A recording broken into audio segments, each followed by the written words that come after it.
આવી રીતે બનાવશો ફરાળી ભજીયા તો ટેસ્ટી અને ક્રિસ્પી બનશે.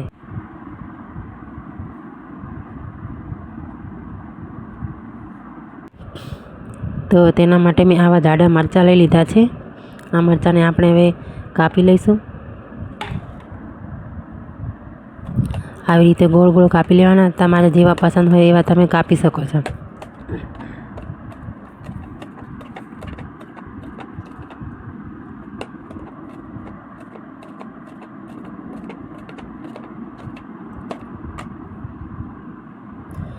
આપણા મરચાં કપાઈ ગયા છે.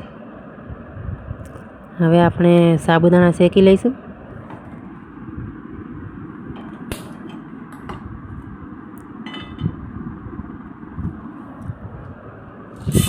બે 3 મિનિટ સુધી સાબુદાણાને શેકાવા દેવાના.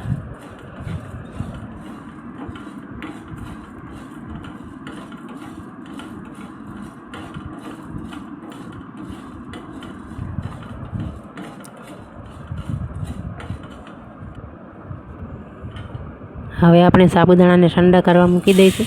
સાબુદાણા ઠંડા થાય ત્યાં સુધી આપણે મોરૈયો પીસી લઈશું મિક્સર જારમાં. મોરૈયો પીસાઈ ગયો છે. હવે આપણે સાબુદાણા પણ પીસી લઈશું.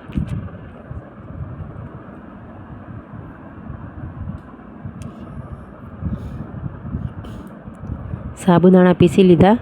હવે આપણે મિક્સર બનાવી દઈશું. પહેલાં મોરૈયાનો લોટ નાખી દઈશું.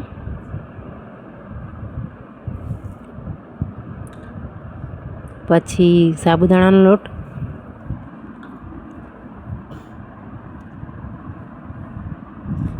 મરચાંની પેસ્ટ,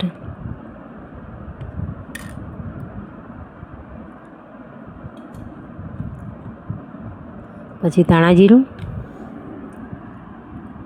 હળદર, મીઠું અને 1 લીંબુનો રસ. હવે મિક્સ કરી લઈશું. થોડું થોડું પાણી નાખતું જવાનું, જેટલું જોઈએ એટલું. એક સંગાથે બધું નહીં નાખી દેવાનું.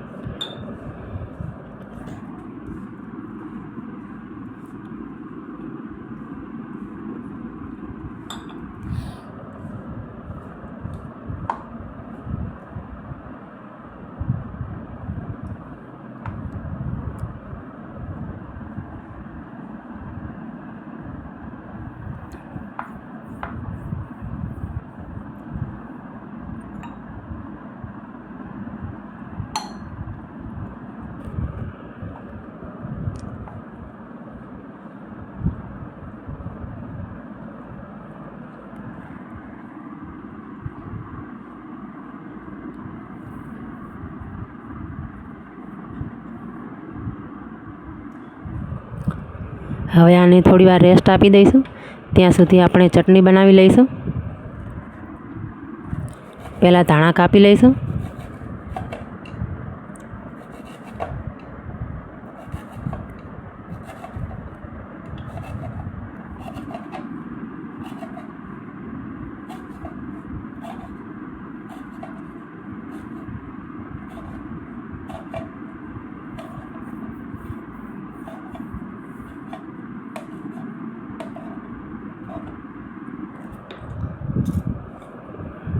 હવે આ ધાણા ધોઈને આપણે મિક્સર જારમાં નાખી દઈશું.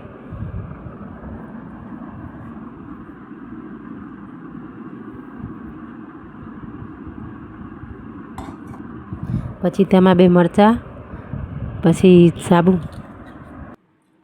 1 ચમચી સાબુદાણાનો લોટ, મીઠું અને સિંગદાણા નાખી દેવાના. જીરું 1/2 ચમચી,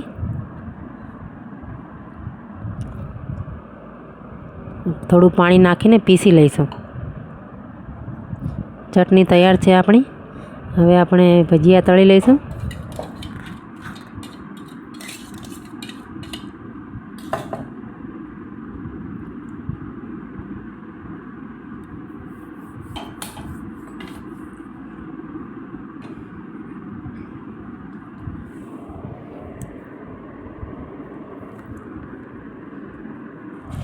આ રીતે એક એક કરીને નાના નાના બોલ નાખી દેવાના.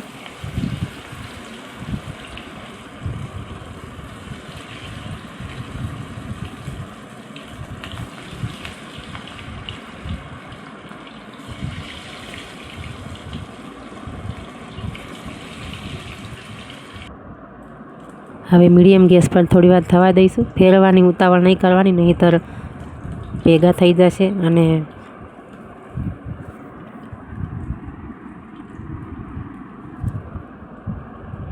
સારા પણ નહીં બને.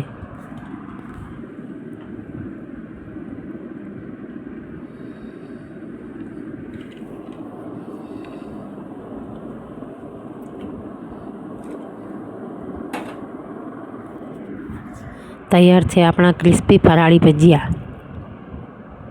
આવી રીતે એકવાર જરૂરથી બનાવજો.